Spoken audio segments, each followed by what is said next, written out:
It was really the intention to give an equal platform to both Americans and Somali and really retell the story equally in the way that the events really happen.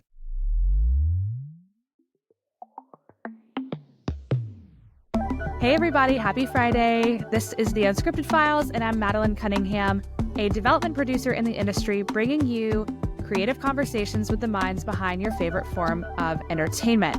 If you've ever watched a premium documentary on Netflix, Don't Fuck with Cats, The Man with 1,000 Kids, Hell Camp, American Nightmare, and now Surviving Black Hawk Down, you've seen the work of my next guest.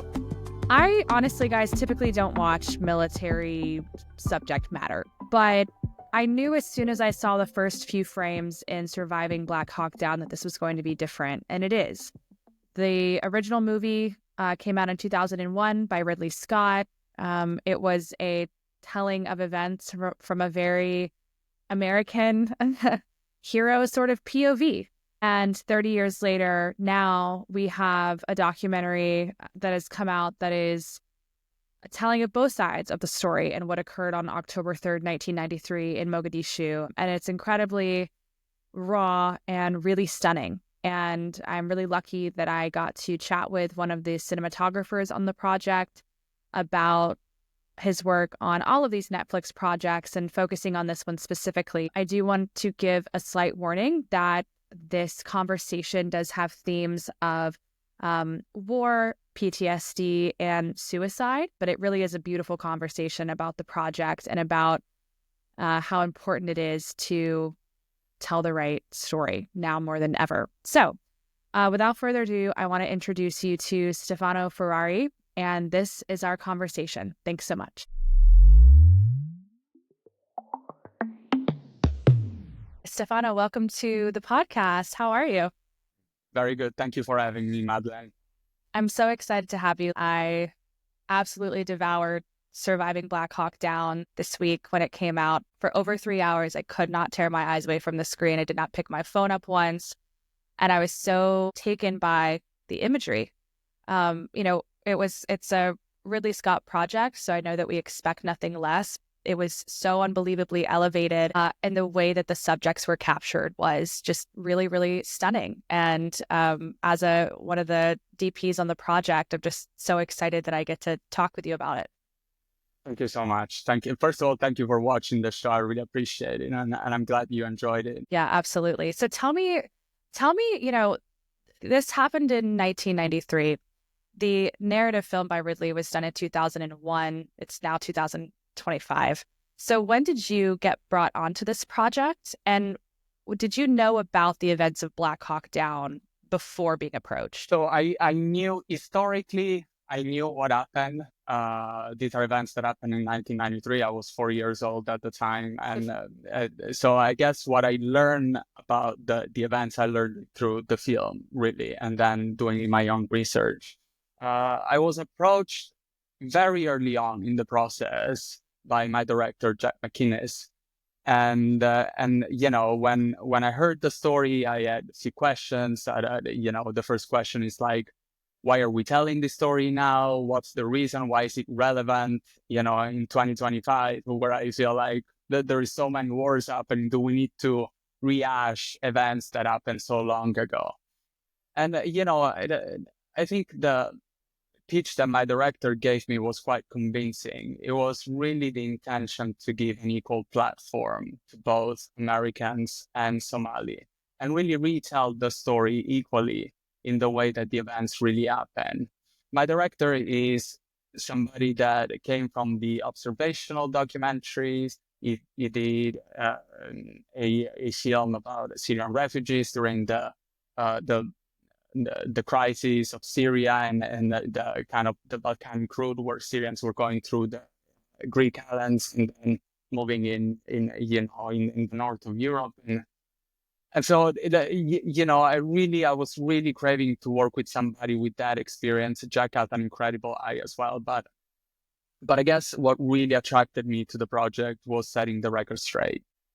I worked in the past on a film about PTSD and on the military.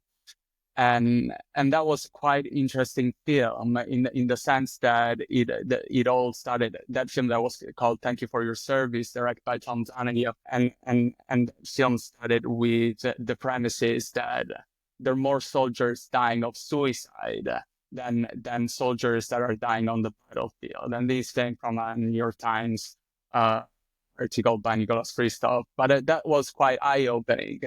And ultimately, what Surviving Black Hawk Down portrays is that in war, there is no winners. There is only victims, talking obviously about soldiers. And so that was very interesting for me. And anyway, I was brought in quite early in the project. And so we started like these long conversations on how to portray the Americans and how to portray the Somali. And I think one of the first challenges was, how can you keep audience engaged, especially, English speaking audience, when one side speaks English, the other side doesn't speak English and speaks a language that you barely heard, a lot of people barely heard. And so that kind of might affect the way you cut the film, and maybe you need to cut in a way that it's slower to allow people to read subs, and so there was all these considerations that were going in, and I was lucky that I had both a production team and a director that were quite supportive initially, and in kind of developing the visual language and the right approach for the film. It's really incredible. What does your prep look like? So you get approached for this project. I mean, what's your first Google search after? Like, how are you educating yourself and on the events, right? And then how are you also looking into the Somali culture? And then, what visual references were really utilized for you in sort of your prep work before getting in the field? Yeah, I guess in this film, it was slightly different, my prep. My director had a very, very beautifully put together treatment. It was very visually well put together. Sometimes directors that, especially directors that comes from the op stock world, they come more from a journalistic background. So, their strength is more in the words, not per se the pictures. But Jack had the ability to have a very clear vision of basically what I did. I was shooting in Antwerp. I was shooting a Netflix show in Antwerp, and then I took a flight and I went to London to meet with the production team, RSA, and with Jack. That's the moment where really the juices are flowing, and there is no talking about budget yet, and right. So it's like the good times. The good times, exactly. Or there is very much a lot of freedom to think, okay, this is what we could do. When I was on my flight coming back home to New York, for some reason, I felt like the American soldiers, I don't know, I had this feeling that I wanted solitude around them. I wanted stillness in portraying their interviews. Per se, I didn't want to implement their interviews with B-roll or introduction of characters. I just wanted to find them. And this is something that kind of steers away a bit from the way I like to shoot things. Just that position of stillness of 2025 compared to the craziness that happened on the battlefield would really portray both situations. Today's world dealing with memories and dealing with some of them dealt with very strong PTSD, for example, and the world that you experience in war. There was one soldier that once told me that there is no chance that if you spend even few seconds on the battlefield, that you wouldn't suffer of some kind of PTSD. So it's like somehow for somebody that has never experienced the battlefield, it would be very hard to understand what these people go through on both sides.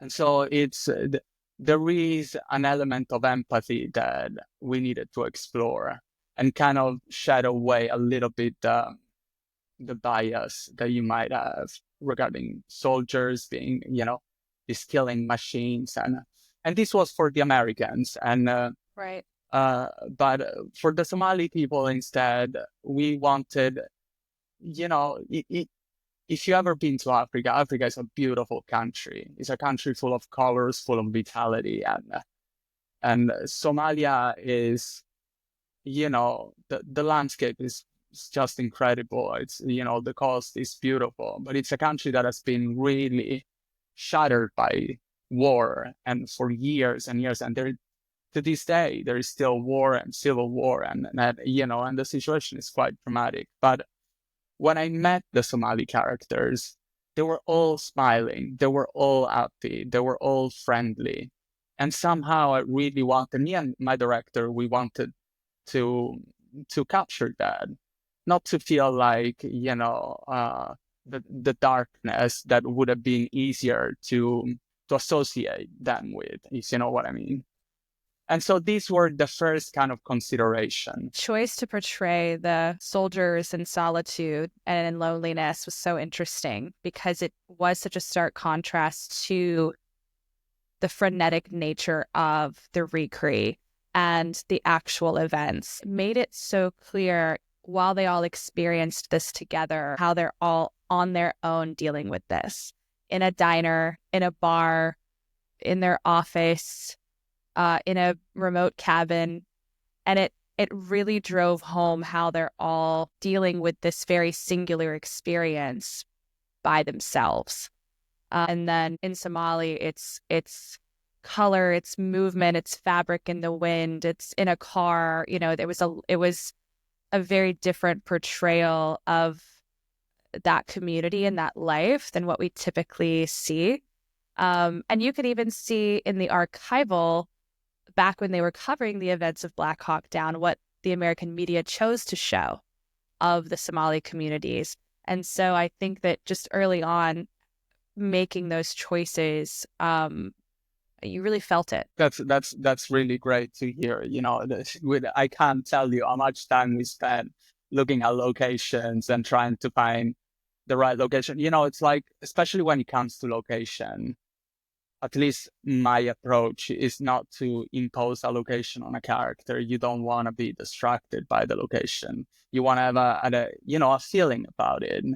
But, I'm not here to judge anybody's work, but, sometimes you do see like something that might feel a bit oaky, a bit on the nose, and I just really want to try to stay away, because ultimately I think our job as cinematographers, I think, is to make these stories immersive. The moment they're aware of things, that's where you lose them. It's like they want to be really in the story and immersed into it. And, because that's possibly the only way they will get the message, the ultimate message that you want to send them. I remember like we shot in Atlanta for the American bits, and locations were quite far apart, but, we said, it doesn't matter. We're just going to travel that long, because we thought that the cabin was right for the Delta Force guy. We thought that the diner gave a sense of,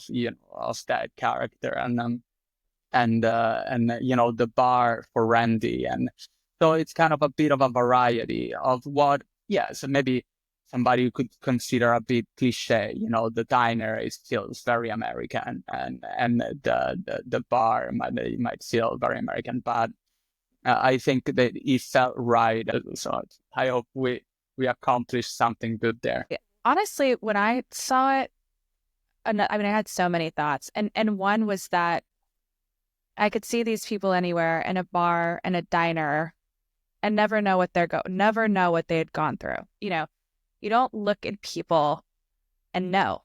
And it's so wild what every human is sort of living with. Yeah, absolutely. It's very, that goes back to what we were saying. I mean, these people are not, they've been trained to be killing machine. Like these, the American soldiers are probably the most effective and the most, precise shooters in the world, and and they get trained in a specific way.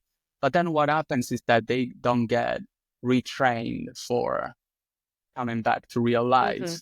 And so then you're kind of dealing with all the aftermath, not only of the battlefield, but of the training you've been going through. Exactly. So you're location scouting, but also when you meet the person, are you changing your mind? Are you changing your approach? Like, how much does them and their energy and their sort of what you know they're contributing to the narrative, does that shift your approach at all? So what happens is that, a director, or sometimes it's the producer, that goes out on a pre-interview trip where you go and try and gain access to the characters. So then when I come on the project, there is usually a script in place where I do get a sense of the characters, okay?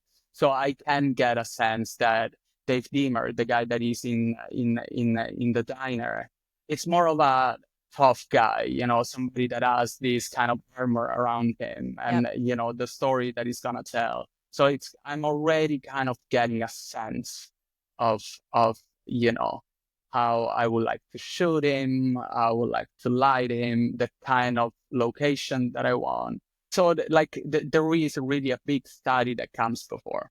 This to say, though, that as the documentarians, we should never forget that stuff might happen, especially because the schedule of these shows is like usually principal photography is no longer than 30 days, Right. And before documentaries, you could shoot for years and then figure out the film in the edit room. But that's not the case. You're very much in a drama schedule where you don't figure out the film in the edit. When you go in the edit, you need to know exactly like what are your arches in the film. How's Act 1, Act 2, Act 3, how the pace of the story would be. Then obviously you might find other things and you might discover things that you didn't expect in the interviews, but it's a quite controlled process that sometimes might feel a bit cagey. There was a lot of really interesting choices in framing. Every person, you made different decisions. So can you walk me through your thought process there? Yeah. You mentioned before what kind of decision you make on the go in the moment. And, what usually happens is that obviously I light, pre-light, depending on how much time we have on location. And then I ask the characters to sit down and I ask my directors to start talking to him. Just want to try and understand the mannerism that they have. Some characters are very still. Some characters are very, they might act very cool when they're not in front of the camera, but then when they sit down with two cameras pretty much close to them, it gets quite intimidating. So your mannerism change. So it's like, I usually like to have the character to sit down. My excuse is that I just need to check lighting. It's not per se for that. I just want to see how they move. And with the character of Dave, like the moment he sat down, he kept looking down a lot. He kept looking, he said it was never like looking and making eye contact with my director. And so it was a lot of times looking down, and somehow we had this feeling that at some point in the interview, more would fall, and you would really get to see the person behind it, which happened.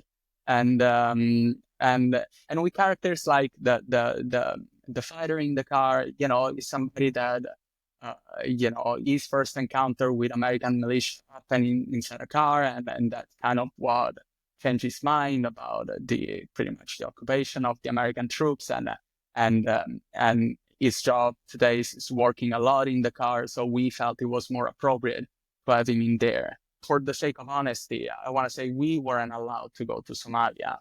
In Somalia, like, you can walk in at this point for how terrible the situation is these days. And so we had to shoot in Kenya. Wow. And in Kenya it's pretty much shares the same coast with Somalia. It's right south of Somalia. So it's quite similar. So you brought your subjects over? Yeah. Wow. Okay. Yeah. So, and Kenya is predominantly No, actually, I don't want to say predominant. Like it's as Muslim as Christian. People look quite different from Somali people. Somali people have quite a distinctive look, Yes.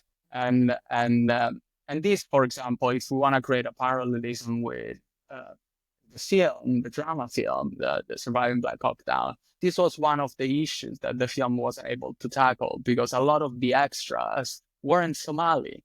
Right. And so that was one of the criticism, that not only the Somali people were portrayed as a bit, these plotters, savages that are there to kill the good guys, Mm-hmm. but they weren't not even Somali people. Since we couldn't go into Somalia, we decided to find in Kenya. We shot in Malindi, which is on the coast, and find this area that is called Mambrui, and it's an area that is predominantly Muslim. It wasn't easy to find the right ones, but the color choice, the decision to shoot Saida, one of the women, with quite colorful background, Gorgeous. The yeah, or to, textiles, so pretty. yeah, exactly, and so it's a challenge because on these shows you need to have lighting continuity for over 7-8 hours, and so shooting outside sometimes might be scary, but we just felt it was right, and we had the support to allow for that, and so I think it worked out ultimately, and I think our thoughts was we need to portray this character like they are in real life. We can impose some dark visuals onto them. It would have been so easy to just shoot some light through a crack of a window and make everything dark and dramatic, and that's not really how they are, and so it would have been a misinterpretation. Yeah, it would have been just wrong to see them in that kind of light. That's so interesting. Like, how did you, I want to know, the recreations in this were unbelievable. How did that influence your work with these portraits and interviews? In general, the way I approach films, I tend to look at them with a single visual language.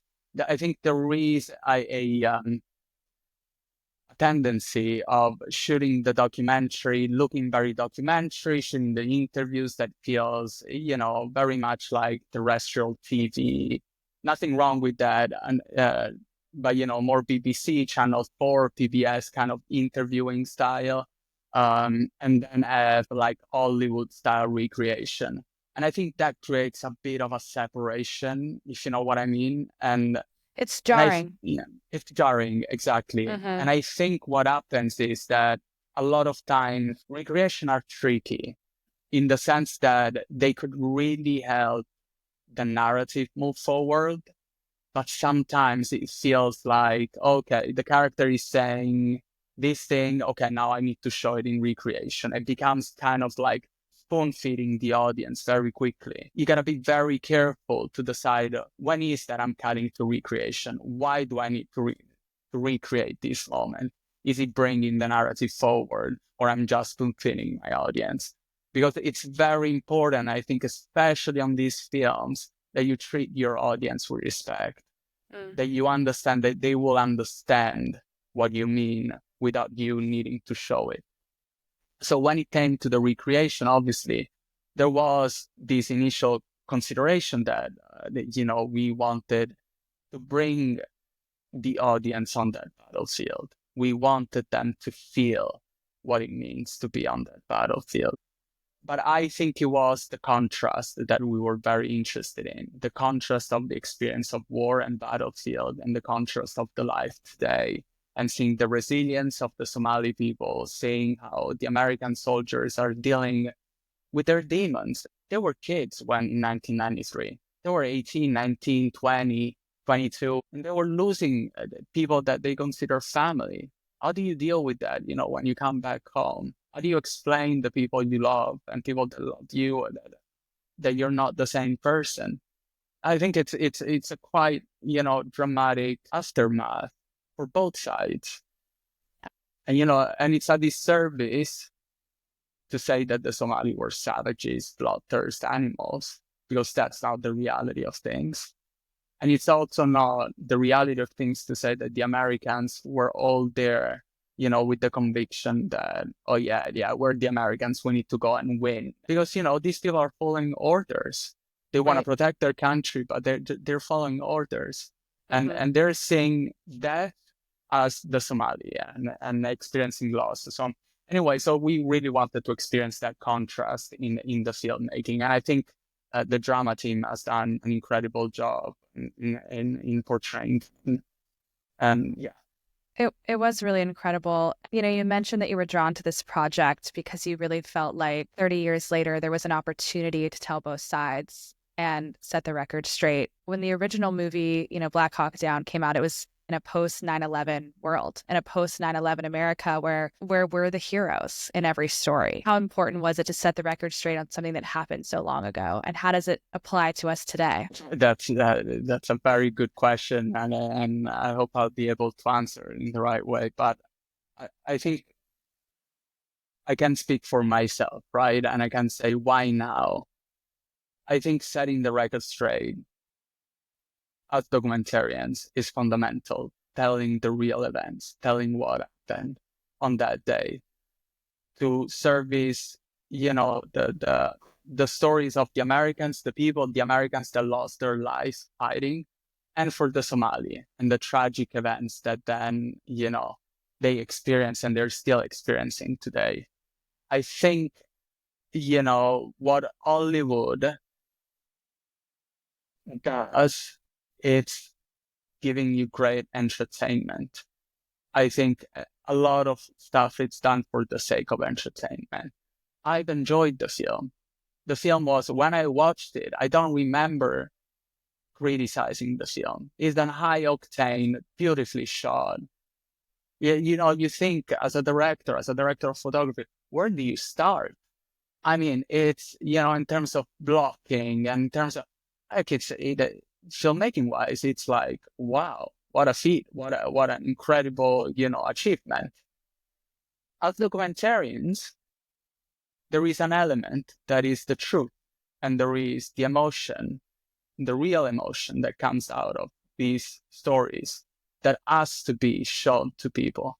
When you see Ahmed Faris, the guy with the camera, I think is the main guy of this series. Just a side note, like, he studied English, like production, like paid for English lesson months before so he could learn English, Wow. because we thought it was very important for him to be able to speak in English, because it kind of killed that barrier of the subtitles, if you know what I mean. It's like Yes. when you hear really from his voice addressing to you in a language that you understand, it's much more powerful. So he And was taking English lessons before filming. yeah, Wow. Wow. so the commitment and the willingness, I need to tell my story. And to me, it's like, as an Italian living in New York and, trying to make it in the industry, it's like, what an incredible opportunity to be able to give a platform to somebody that wasn't able to share that story for so many years.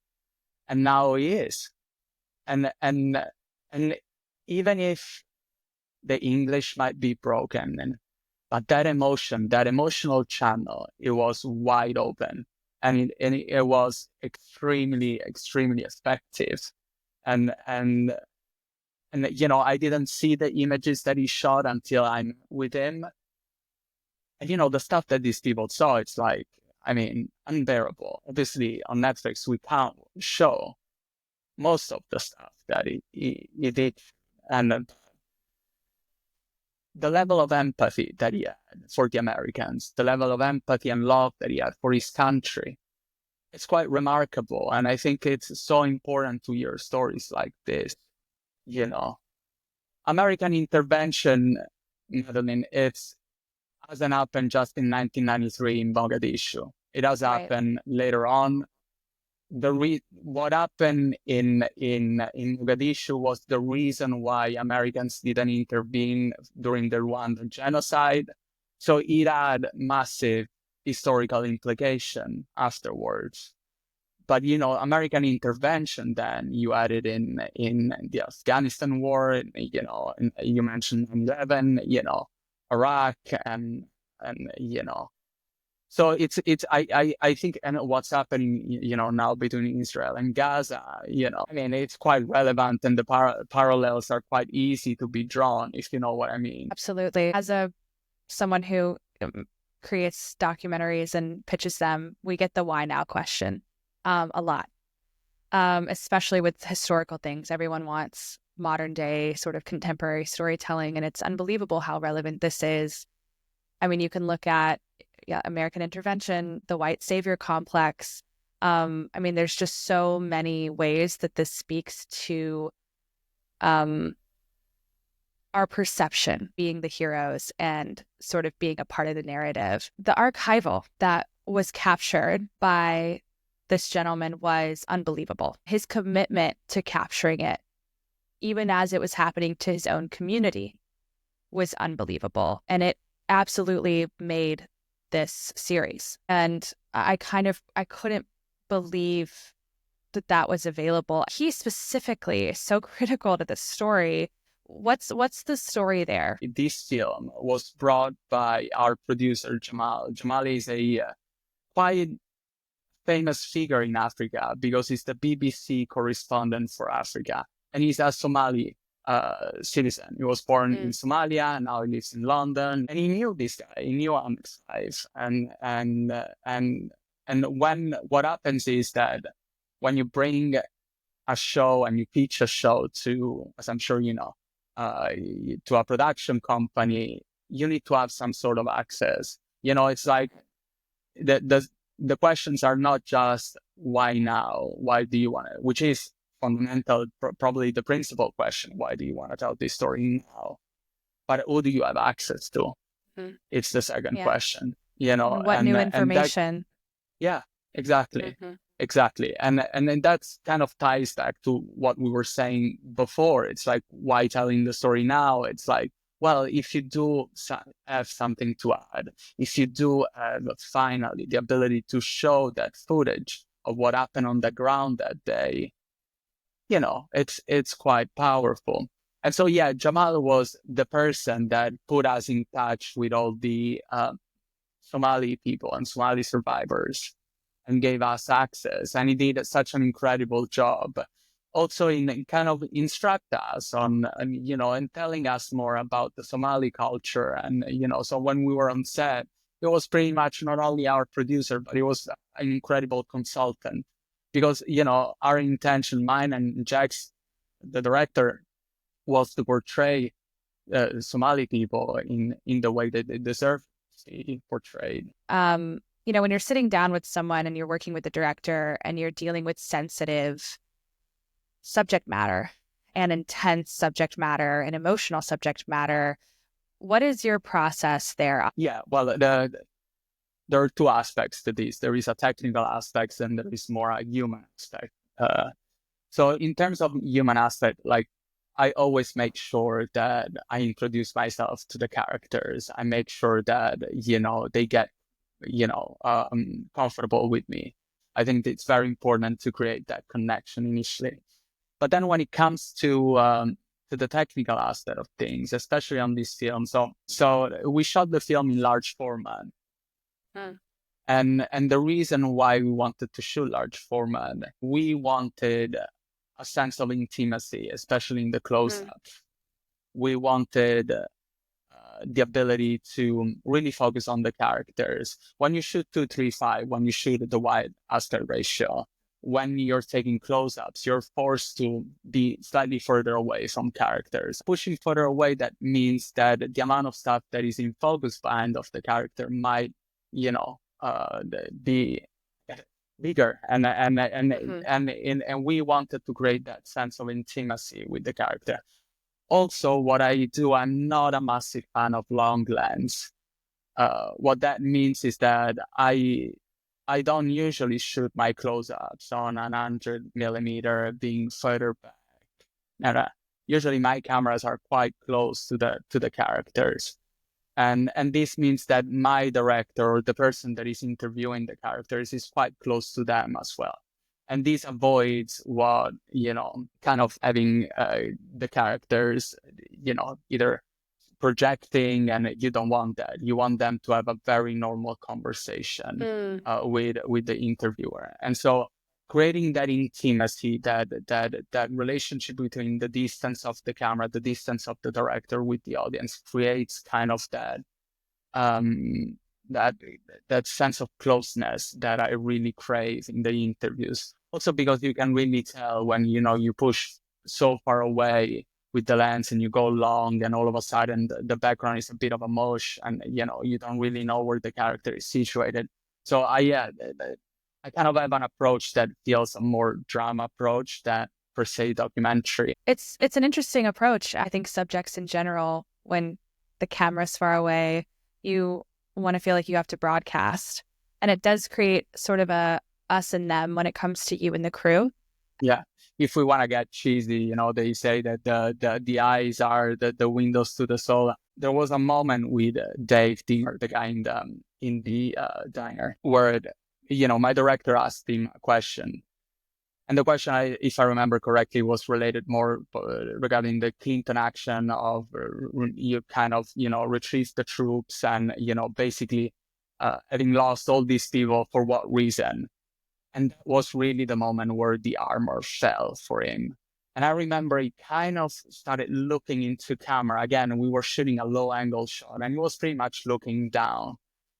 And you could see in his eyes something was changing. And I remember I operate the camera, the close-up.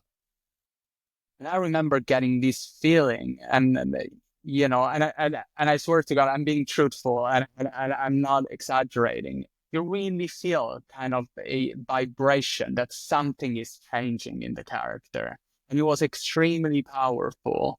And I was so glad that we were shooting in the way we were shooting. Not only the low angle, but that we were so close to the character that we could read into his eyes, that we could read that moment very well.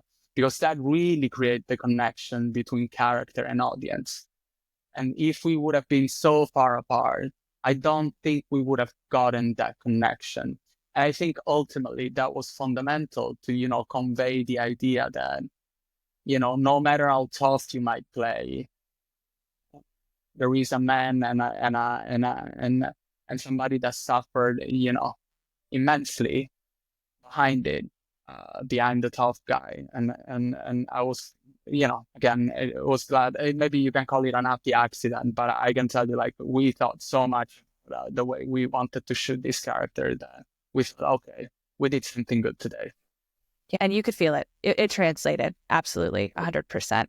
What was for this project, what was something you're just never going to forget? I think it was this one, and I think, apart the beauty of seeing the resilience of the Somali character. I mean, honestly, Ahmed Five was incredibly messed with his interview, and I felt like, gosh, like, how lucky are we that this is our job, being able to tell such stories, but having the opportunity of being in that moment, in that room, on the other side of the world with this character that otherwise I would have never had the chance to meet.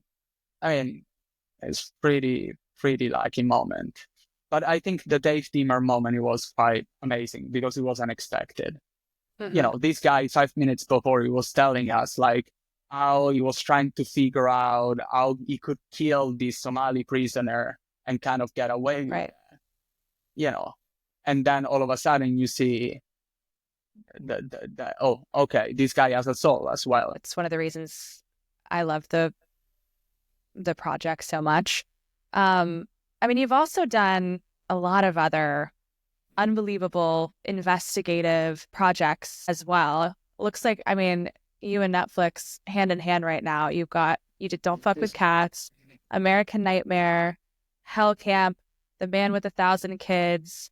I mean, these are big, twisty, some global stories.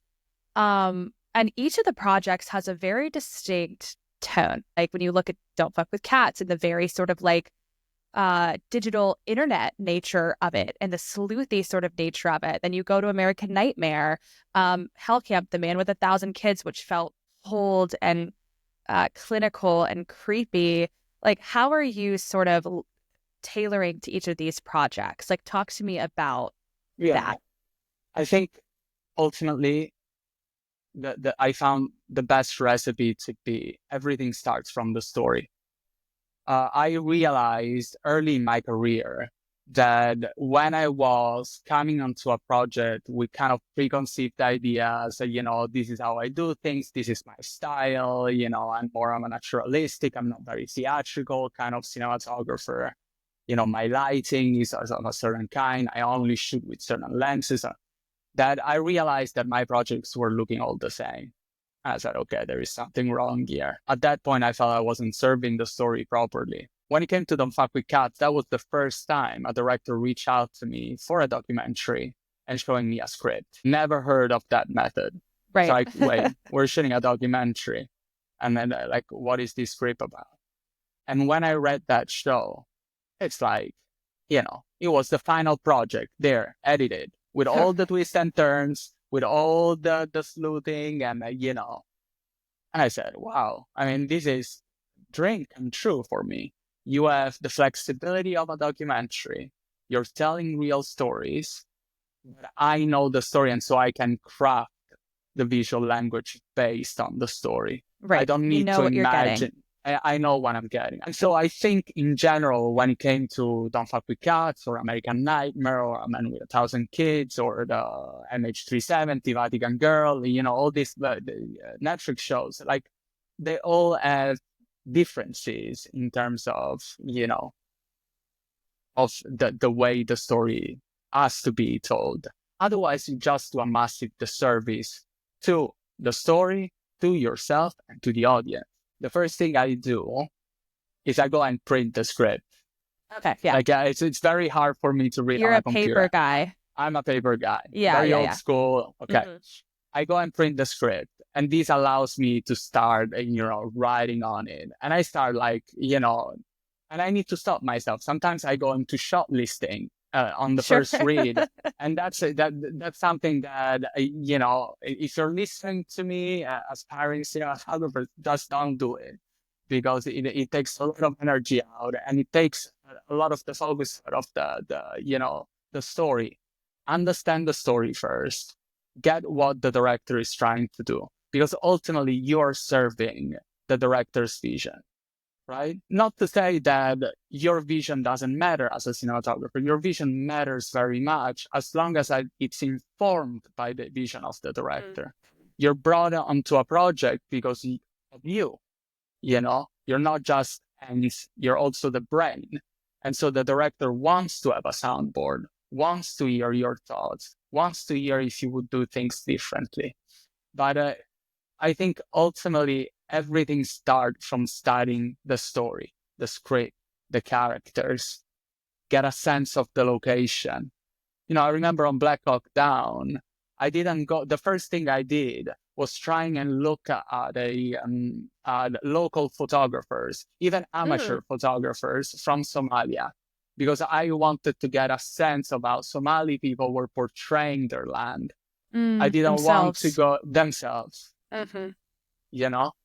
And not And a not a journalist or someone from outside.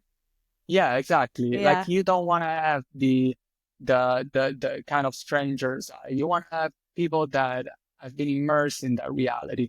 How do they portray that? And so I can tell you, like, if you were to go to my city, Rome, you would shoot the Colosseum in a way, and I would probably shoot the Colosseum in a different way. And I wanted to be informed of how people saw their land and saw it, and a lot of those pictures were extremely colorful.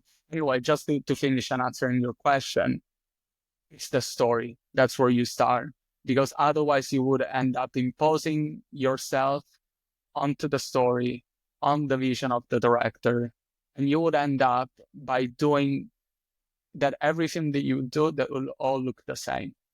Mm.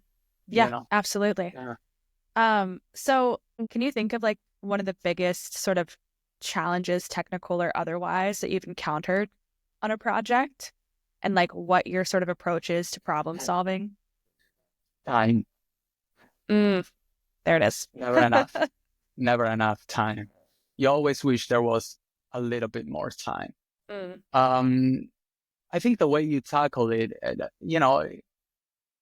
think it goes back to the school days, in some way, like it, if you're smart, you really study well, and then you can go free and, at least in Italy, I don't know how it happens in America. We have a lot of oral interrogations, like exams, and so it's.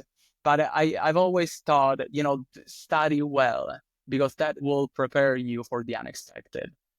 You don't want to be in a situation that you're like a deer in the headlights, that you don't know. As a cinematographer, you have to be a problem solver. And so you want to make sure that you know the ins and out of the story. You have a good grasp of the craft. But then you also have to be open to what Conrad Hall, really famous cinematographer, used to say, it's the happy accident. When things don't go the way you expected, maybe that's where the magic is hidden. I think time, budget, I think no matter how much money you have, the ambition is like directly proportional. Like it's like more money, more ambition.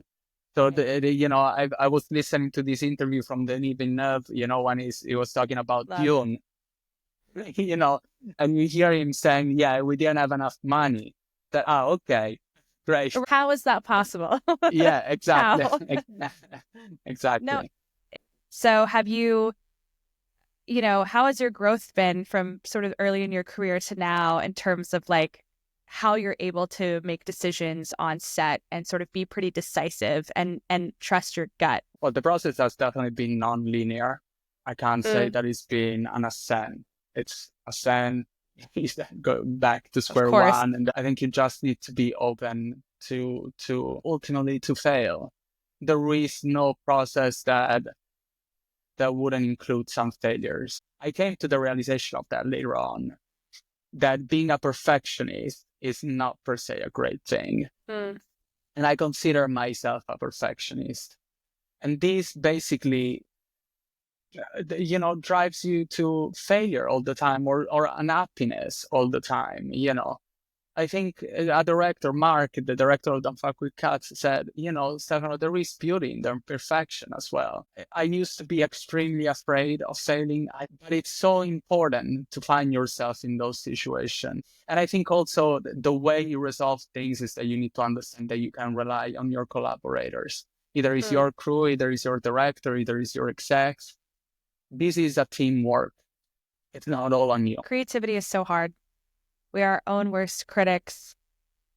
And when you compete with yourself, the bar just keeps moving. And there's such an internal battle with creativity and with art. Have you, you've really had insights into some interesting corners of the world and of human behavior. So how has your perception of the world changed? Listen, I think humans are flawed, and human behavior is something that I've always been extremely interested in, kind of trying dissecting, okay, who's this really? But who's really behind the talk? And who's really this person? Obviously, having worked on true crime, having seen the acts of certain human beings, and you think, oh, how is this possible? It's, you get to experience also resilience. And sometimes I'm just amazed of the things that we do as human beings, and I tend to be positive regarding everything that happens in the world. And I think there is so much more to discover for me, and I'm very excited about that. Do you want to know what project has been the most rewarding for you? Well, I think in some ways, all the projects represented some kind of reward. Now, to be fully honest, like the most tangible reward, it's probably been Don't Fuck With Cats. And the reason being was because, it was me, my director, my producer, and my line producer on set. No first AC, no gaffer, no grip, nothing. It was our group trying to figure out how to tell this story together, working overtime, working long hours. And it's a project that feels very much yours. And then, it comes out and it's like a massive, massive hit. And now all of a sudden, that little thing that you were discussing with other four people in, say, in a hotel room in Vegas, everybody knows about it. What artists do you admire? Too many. But if I have to choose one single artist, and it's not gonna be very rewarding to the audience, but it's probably my dad. My dad was a lighting designer, and I started in this business pretty much working as an electrician in theater with him, and it really, while there is plenty of cinematographers, plenty of incredible photographers, from Sean Ho and his use of lighting to William Eggleston to Roger Deakins, Aristovides, there is so many. But the person that really infused in me the passion of lighting and shooting and telling stories is probably my dad. And so I think that's really, I think that's, ultimately, I remember my dad telling me, Stefano, like, you really need to have a burning passion in you to be in this business. And if you have it, that's great. If you don't, you're just not going to survive in here. But I remember, like, the way he saw light, it was like a reason to live for my dad. I don't know if I'm there. I don't know if that's my only reason for my existence, lighting. But it is really, gave me that bug, infused me that kind of passion and love for the craft.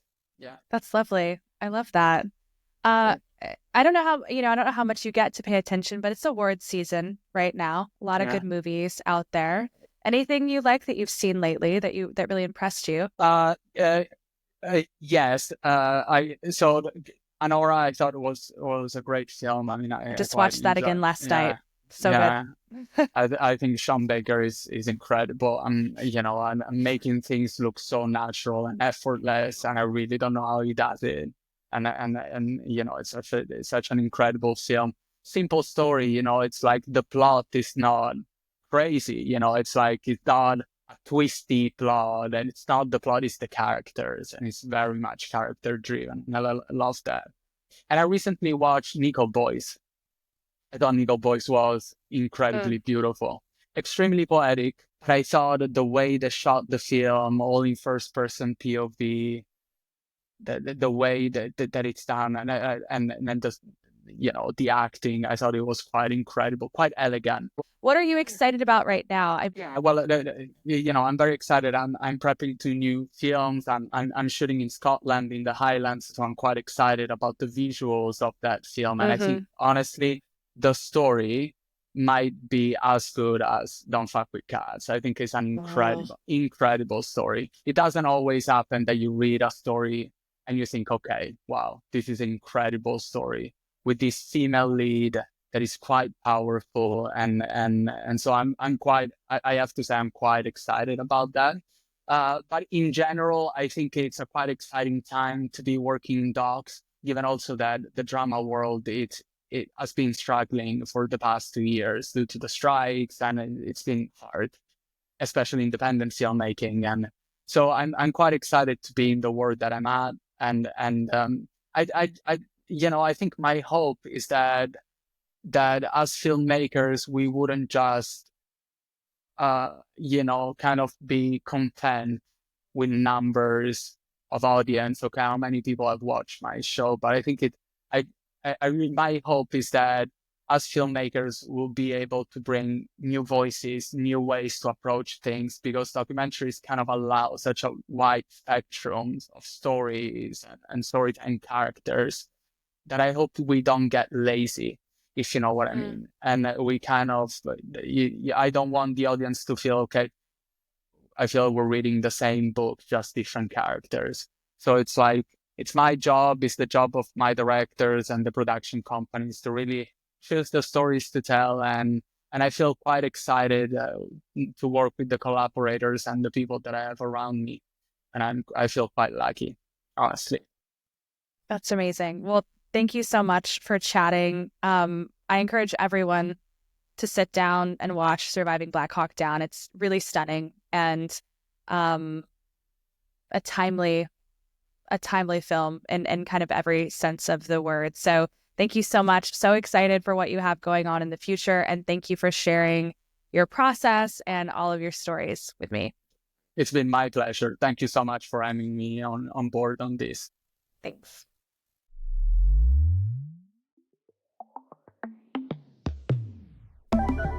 Thanks so much for listening to this episode of The Unscripted Files. That was a really, really rewarding conversation for me. It's always amazing to talk to people I admire and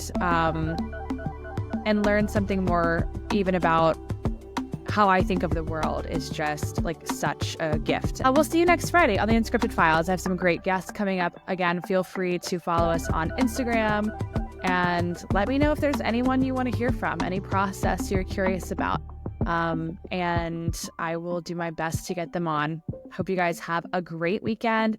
Thanks again for listening, and we'll see you next time on The Unscripted Files. The Unscripted Files is brought to you by Good Gravity Entertainment. Thank you to producer Bonnie Adams, original music by composer William Wright, artwork by Lisa Schweikert, and photography by Reid Schick.